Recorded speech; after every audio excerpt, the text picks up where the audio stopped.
नमस्कार, मैं अमृत सोनू आप सभी का अरोमा क्लासेस पे स्वागत करता हूं। जैसा कि आप लोग को पता है कि हम आप लोग के लिए वर्ल्ड मैप सीरीज लेके आए, जिसके अंतर्गत हम लोग वर्ल्ड मैप से संबंधित महत्वपूर्ण टॉपिक को क्या करते हैं, डिस्कस करते हैं, जो कि आगामी सभी परीक्षाओं के लिए काफी महत्वपूर्ण होगा। लास्ट वीडियो में हम लोग सुएज नहर के बारे में बतलाए थे। आज हम लोग किसके बारे में देखेंगे? गल्फ कंट्रीज के बारे में देखेंगे, खाड़ी देश के बारे में देखेंगे। हम लोग को पता है कि गल्फ कंट्रीज जो हैं वो प्रमुख क्या हैं?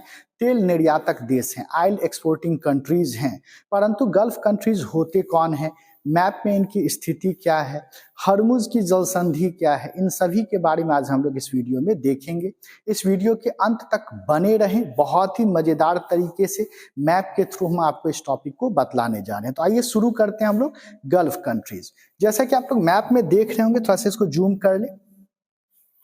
जैसा कि आप लोग के सामने ये मैप है, इस मैप में पहले हम लोग देख लेते हैं खाड़ी किसको, कौन सा खाड़ी। ये जो बीच में जो नीला कलर का पोर्शन दिख रहा है, नीला से हम लोग जल राशि को दिखाते हैं। ये जो पोर्शन आपको दिख रहा होगा नीला कलर का बीच में, इसको हम लोग फारस की खाड़ी कहते हैं। इसको फारस की खाड़ी कहा जाता है, या इसी को पर्शियन गल्फ इंग्लिश में कहते हैं। और इसी फारस की खाड़ी के लगे देश, इसके निकट जो देश हैं, उसी को हम लोग किस नाम से जानते हैं? खाड़ी देश के नाम से जानते हैं। तो आइए मैप में देखते हैं इस फारस की खाड़ी से कौन कौन सा देश लगा हुआ। एक तो आपको दिख रहा होगा ये सऊदी अरबिया जो है, यह फारस की खाड़ी से लगा है, जिसकी राजधानी आपको क्या है? रियाद है। दूसरा अगर यहाँ पर देख रहे होंगे तो ईरान जो है, यह फारस की खाड़ी से लगा है, जिसकी राजधानी क्या है? तेहरान है। तीसरा आपको यहाँ पर दिख रहा होगा इराक दिख रहा होगा, जिसकी राजधानी क्या है? बगदाद है। यहाँ पर बात करें तो छोटा सा आपको यहाँ पे ओमान का पोर्शन दिख रहा होगा, तो ओमान भी किससे लगा हुआ है? फारस की खाड़ी से लगा हुआ है। इसी प्रकार से यहाँ पे संयुक्त अरब अमीरात दिख रहा होगा, यूनाइटेड अरब एमिराट्स दिख रहा होगा, जिसकी राजधानी क्या है? Abu Dhabi. अगर मैप में देखें तो आबू धाबी जो है वह तट पर अवस्थित है, तो आबू धाबी एक प्रमुख बंदरगाह भी है। अगले देश की ओर रुख करते हैं तो एक देश आपको यहाँ पर दिख रहा होगा कतर, जिसकी राजधानी क्या है? दोहा है। एक देश और यहाँ दिख रहा होगा बहरीन दिख रहा होगा, जिसकी राजधानी क्या है? मनामा है। बहरीन की विशेषता क्या है कि यह फारस की खाड़ी में अवस्थित है, यानी कि यह एक द्वीपीय देश है, आइलैंड कंट्री है, और इस पर अधिकार किसका है? सऊदी अरब का क्या है? अधिकार है। ठीक है। यहाँ पर आपको कुवैत दिख रहा होगा, जिसकी राजधानी क्या है? कुवैत सिटी है। तो हम लोग क्या देखें कि फारस की खाड़ी से जो भी लगे देश हैं, उसको हम लोग क्या कहते हैं? खाड़ी देश के नाम से जानते हैं, जिसमें हमारा सऊदी अरब आ गया, ओमान आ गया, यूनाइटेड अरब अमीरात, कतर आ गया, बहरीन आ गया, कुवैत, इराक और ईरान आ गया। ये सब हमारे क्या है? खाड़ी देश हैं। खाड़ी देश का विशेषता क्या है कि यह तेल निर्यातक देश है, ऑयल एक्सपोर्टिंग कंट्रीज हैं। यहाँ पर तेल का भंडार क्या है? ज्यादा है। देखिएगा, प्रकृति कभी भी किसी के साथ भेदभाव नहीं करती है। अगर हम भारत की बात करें तो भारत में फ्रेश वाटर बहुत ज्यादा है, भारत को नदियों का देश कहा जाता है। तो हम लोग के यहाँ जल बहुत ज्यादा है, लेकिन कच्चा तेल क्या है? कम है। खाड़ी देश में इसका विपरीत, खाड़ी देश में जल का अभाव है, परंतु कच्चा तेल क्या है? अधिक है। इसलिए प्रकृति हमेशा बैलेंस बना के रखती है। किसी क्षेत्र को एक पर्टिकुलर संसाधन देती है तो दूसरे का क्या कर देती है? अभाव कर देती है। तो खाड़ी देश में भले ही पानी नहीं है, फ्रेश वाटर नहीं है, परंतु यहाँ पर जो कच्चा तेल है वह पर्याप्त मात्रा में क्या है? अवस्थित है। तो इस कच्चा तेल को कहाँ से, किस रास्ते के माध्यम से विश्व के अन्य क्षेत्रों में पहुंचाया जाता है, इसको हम लोग क्या करते हैं? देखते हैं। इसको जानने के लिए सबसे पहले हम लोग किसको देखते हैं? हॉर्मुज की जल संधि देखते हैं, ये है क्या। तो थोड़ा सा गौर करेंगे मैप में आप लोग, तो यहाँ पे ये वाला जो पोर्शन है यह फारस की खाड़ी, इधर जो पोर्शन है ये फारस की खाड़ी है, और इस साइड जो दिख रहा होगा ये ओमान की खाड़ी, ओमान की खाड़ी है। और इस फारस की खाड़ी और ओमान के खाड़ी के बीच एक संकीर्ण जल राशि जो है, पतला जल राशि जो है, इसी को हम लोग हरमुज जल संधि कहते हैं। हरमुज जल संधि के नाम से जानते हैं।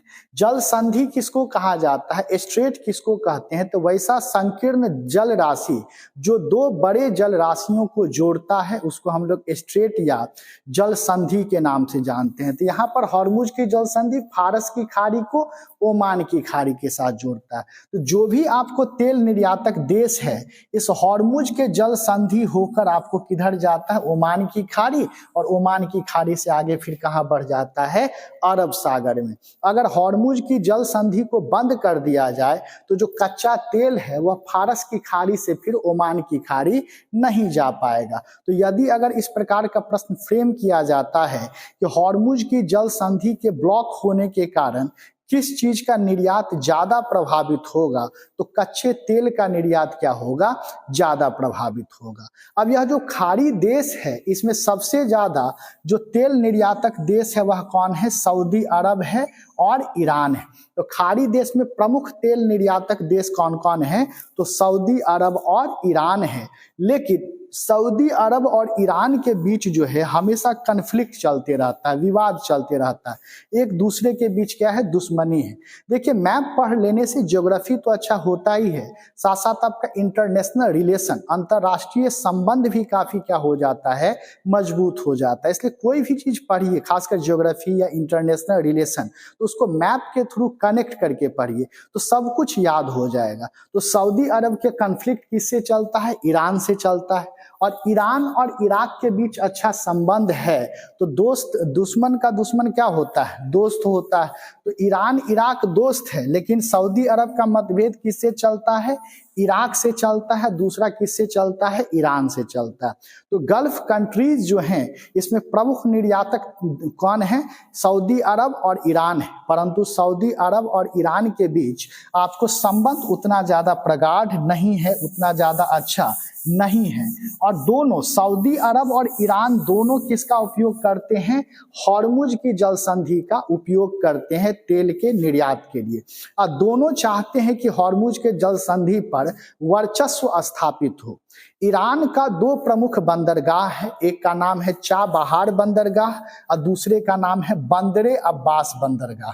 तो एक का नाम क्या है, चाबहार बंदरगाह, और दूसरे का नाम क्या है, बंदरे अब्बास बंदरगाह। तो इस प्रकार से अगर प्रश्न पूछ दे कि चाबहार बंदरगाह किस देश का प्रमुख बंदरगाह है तो हम ईरान बोलेंगे, या बंदरे अब्बास बंदरगाह किस देश का प्रमुख बंदरगाह है, फिर भी हमारा आंसर ईरान हो जाएगा। और बंदरे अब्बास बंदरगाह का विशेषता क्या है कि आप मैप पे देख रहे होंगे कि हॉर्मुज के जल संधि के निकट क्या है, अवस्थित है। और इस बंदरगाह के माध्यम से ईरान जो है वह हॉर्मुज की जल संधि पर वर्चस्व स्थापित करने का प्रयास करता है। इसलिए भी यह बंदरे अब्बास बंदरगाह क्या है, आपको महत्वपूर्ण हो जाता है। तो जो भी इस मैप के थ्रू हम देखें इसको एक की पॉइंट के रूप में लिख भी दिए हैं। तो आइए देखते हैं क्या क्या इससे महत्वपूर्ण बिंदु बनता है। पहला तो है कि फारस की खाड़ी से लगे कौन कौन से देश हैं। तो पहला तो बता दिए कि कुवैत है, कतर है, बहरीन है, संयुक्त अरब अमीरात है। इसके अलावा बात करें तो ओमान है, सऊदी अरब है, इराक है और ईरान है। ये सब क्या है, खाड़ी देश है। ब्लैंक मैप रखिएगा साउथ वेस्ट एशिया का, और साथ साथ स्केचिंग भी करते चलिएगा। वीडियो को बार बार देखिएगा और देख के आप स्केचिंग कर लीजिएगा, काफी हद तक आपको ये चीज याद हो जाएगा। अब बताए थे कि बहरीन क्या है, एक आइलैंड कंट्री है, द्वीपीय देश है। द्वीपीय देश इसलिए है क्योंकि यह कहाँ पर अवस्थित है, फारस की खाड़ी में अवस्थित है। और बताए भी थे कि बहरीन की राजधानी कहाँ है, बहरीन की राजधानी मनामा है। और यह भी बतला दिए थे कि बहरीन पर किस देश का नियंत्रण है, तो बहरीन पर सऊदी अरब का क्या है, नियंत्रण है। सऊदी अरब पुल निर्माण करके बहरीन पर नियंत्रण स्थापित किए हुए। आगे हम बताएं कि यूएई की राजधानी क्या है, आबू धाबी है। आबू धाबी के बारे में बता दिए कि यह एक क्या है, प्रमुख बंदरगाह है। कतर की राजधानी तो हम मैप में दिखाए भी थे कि कतर की राजधानी क्या है, दोहा है। खाड़ी देश का जो राजधानी है इसको याद जरूर कर लीजिएगा, क्योंकि कुछ एग्जाम में देखा गया है कि खाड़ी देश का राजधानी भी पूछ दिया है। तो आपको याद रहना चाहिए कि बहरीन का मनामा, कतर का दोहा, ईरान का तेहरान, इराक का बगदाद, ये सब चीज आपको याद भी रहना चाहिए। आगे आपका है कि भाई इराक की राजधानी तो अभी जस्ट बतलाएं, बगदाद है। ईरान की राजधानी, तो ईरान की राजधानी क्या है, तेहरान है। अब देखते हैं हॉर्मुज की जल संधि क्या है, तो अभी जस्ट बतलाएं कि हॉर्मुज की जल संधि क्या करता है, तो फारस की खाड़ी को ओमान की खाड़ी के साथ क्या करता है, कनेक्ट करता है, जोड़ता है। और फारस की खाड़ी से लगे जो भी देश हैं वो आपको क्या है, तेल निर्यातक देश हैं, ऑयल एक्सपोर्टिंग क्या है, कंट्री। इसके अलावा बताएं कि तेल निर्यात के लिए जो तेल निर्यातक देश हैं वो किसका उपयोग करते हैं, हॉर्मुज के जल संधि का उपयोग करते हैं। और प्रमुख तेल निर्यातक देश कौन है, तो ईरान और सऊदी अरब जो हैं यह प्रमुख तेल निर्यातक क्या है, देश हैं। ईरान का दो प्रमुख बंदरगाह भी है, एक का नाम क्या है, चाबहार बंदरगाह, और दूसरे का नाम क्या है, बंदरे अब्बास बंदरगाह, जिसके बारे में बताए भी थे कि बंदरे अब्बास बंदरगाह जो है वो कहाँ पर अवस्थित है, तो हॉर्मुज की जल संधि के निकट अवस्थित है। तो जो मैप में समझाएं उसका की पॉइंट हम बोर्ड पर एकदम आसान भाषा में लिख दिए। अब आते हैं खाड़ी सहयोग परिषद। देखिए सबको जो है ना, जो भी समान व्यवसाय या समान क्षेत्र के होते हैं तो ग्रुप तैयार कर लेते हैं। जैसे हम लोग शिक्षक हैं तो हम लोग का शिक्षक संघ होगा, कोई ऑटो चालक हैं तो उनका ऑटो चालक संघ होता है।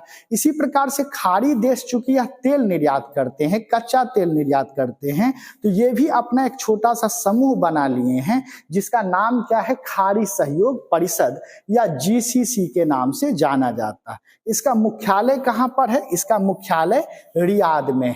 और जैसा कि हम पहले बतला दिए कि सऊदी अरब का मतभेद किससे है, इराक और ईरान से है, और GCC का मुख्यालय सऊदी अरब में अवस्थित है। तो इसका बहिष्कार कौन कर देगा, तो इसका बहिष्कार ईरान और इराक कर देगा। तो GCC के सदस्य कौन नहीं है, तो ईरान और इराक हैं। तो इस प्रकार से भी प्रश्न बना देगा कि निम्न में से कौन सा खाड़ी देश GCC का सदस्य नहीं है, तो हमारा आंसर क्या हो जाएगा, ईरान और इराक। बाद बाकी जो भी बच जाता है देश, चाहे वो सऊदी अरब है, कुवैत है, बहरीन है, कतर है, UAE, ओमान, सब किसके सदस्य हैं, GCC के सदस्य हैं। तो उम्मीद करते हैं कि यह वीडियो आपको अच्छा लगा होगा। यदि वीडियो अच्छा लगा हो तो इसको ज़्यादा से ज़्यादा शेयर करेंगे, ये मेरे लिए रिवार्ड की तरह होगा। इसी प्रकार से हम और भी वर्ल्ड मैप सीरीज का सेशन लेते आएंगे। बहुत बहुत शुक्रिया, थैंक यू आप सभी का।